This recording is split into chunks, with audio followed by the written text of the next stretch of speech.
សូមជម្រាបសួរពុកម៉ែបងប្អូនទាំងអស់គ្នាស្វាគមន៍មកកាន់ជាថ្មីនៅដំរីឆ្នោតខ្មែរប្រចាំថ្ងៃសម្រាប់ថ្ងៃទី18ខែ11ឆ្នាំ2025តែមុនឈានចូលដល់ការឲ្យនៅដំរី admin សូមពីពុកម៉ែបងប្អូនទាំងអស់គ្នាជួយចុច like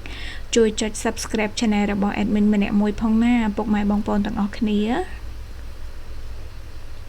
ទៅលើតម្រុយរបស់យើងនេះគឺលេងសម្រាប់3ម៉ោងពុកម៉ែបងប្អូនទាំងអស់គ្នាគឺសម្រាប់ម៉ោង 10:35 ម៉ោង 1 និងម៉ោង 3:45 តោះឥឡូវឈានចូលដល់ការឲ្យនៅតម្រុយរបស់យើងវិញដែលនៅក្នុងថ្ងៃនេះដែរទៅលើលេខអូស admin នឹងបដោជូនពុកម៉ែបងប្អូនទាំងអស់គ្នានៅខ្ទង់ 0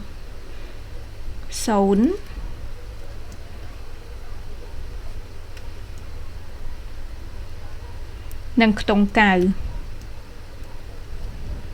ហើយទៅលើតម្រុយនេះគឺលេងបានគ្រប់ប៉ុស្តិ៍ពុកម៉ែបងប្អូនទាំងអស់គ្នាគឺប៉ុស្តិ៍ A B C D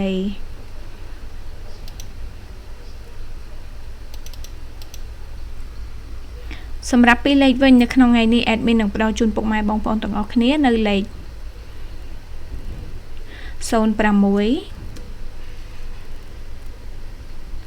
លេខ 80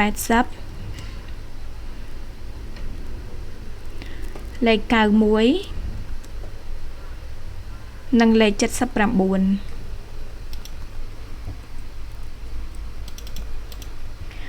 ទៅលើ3លេខវិញ admin នឹងផ្ដល់ជូនពុកម៉ែបងប្អូនទាំងអស់គ្នានៅលេខ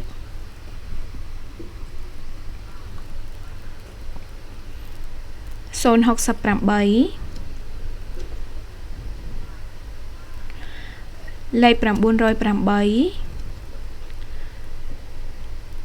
និងលេខ 179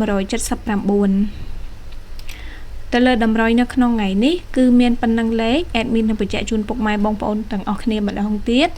ដែលលេខអូសគឺមានខ្ទង់ 0 និងខ្ទង់ 9 ហើយសម្រាប់ពីរលេខគឺមានលេខ 06 លេខ 8 កុដ លេខ 91 និងលេខ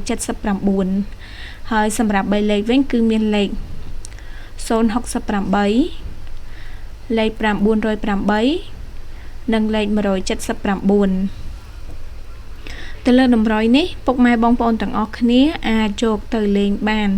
ឬក៏គ្រាន់មើលជាការកំសាន្តក៏បានដូចគ្នាតែបើសិនជាពុកម៉ែបងប្អូនចង់យកតម្រុយនេះទៅលេងអាចចង់ចាក់ត្រង់ក៏បានឬក៏គុណត្រឡប់ក៏បាន admin សូមជូនពរឲ្យពុកម៉ែបងប្អូនទាំងអស់គ្នាសំណាងល្អហេងៗទាំងអស់គ្នាណាសូមអរគុណសូមជម្រាបលា